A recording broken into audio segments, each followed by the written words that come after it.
তিস্তার এই বেডটা বাংলার দিকে যে বসতিটা রয়েছে সেখানে প্রচুর লোক এফেক্টেড এবং একটা ভালো পুজোর একটা সিজন আসছে, তো সবাই যাতে একটু হাসি মুখে কিছু একটা তাদের তরফ থেকে করতে পারি, তো সেটা আমাদের একটা ছোট্ট প্রচেষ্টা। তো কয়েকদিন আগেই সিকিমের দক্ষিণ লোনাক হ্রদের বাঁধ ভেঙে ভয়াবহ বন্যা পরিস্থিতিতে ঘরছাড়া হয়ে পড়ে সিকিমের পাশাপাশি কালিম্পংয়ের বহু পরিবার।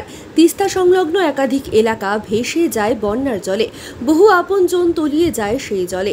কিছু সংখ্যক মানুষ প্রাণ হাতে নিয়ে ঘর থেকে পালিয়ে যে কোনো মতে প্রাণ বাঁচান।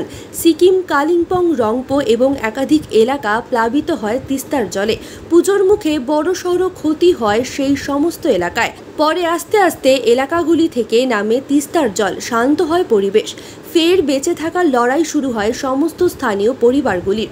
সমস্ত কিছু শান্ত হলেও ব্যস্ততা দেখা যায় শেষ সম্বলটুকু উদ্ধার করতে। বন্যার জলে যেই সমস্ত বাড়ি তলিয়ে যায় বা যেই সমস্ত বাড়ি জলের নিচে চলে আসে সেখানে শুরু হয় উদ্ধার কাজ। বেশিরভাগই দেখা যায় কোনো সামগ্রী বেঁচে নেই। সর্বশান্ত হন একাধিক পরিবার। এরপরই প্রশাসন এবং একাধিক মহল থেকে সহযোগিতার হাত বাড়ানো হয়।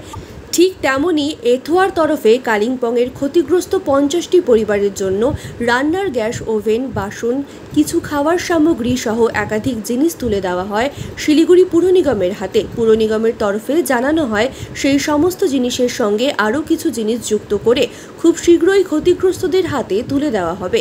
এথোয়ার সাধারণ সম্পাদক সন্দীপন ঘোষ বলেন, আমরা প্রথম দফায় তিস্তার জলে ক্ষতিগ্রস্ত 50টি পরিবারের জন্য ত্রাণ সামগ্রী পাঠালাম।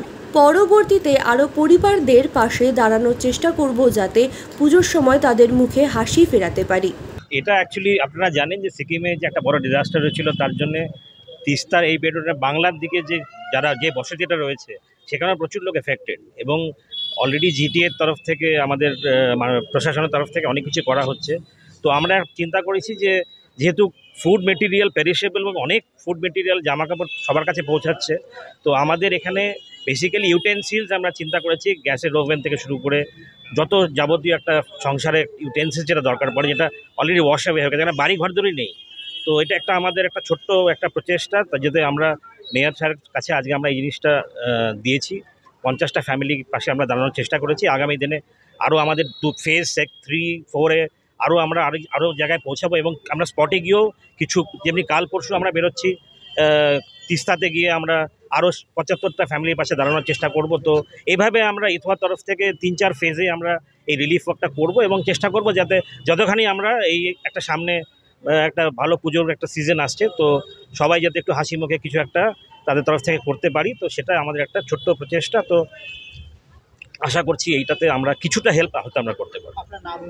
আমি সন্দীপন ঘোষ, আমি general secretary eastern Himalaya travel and tour operator.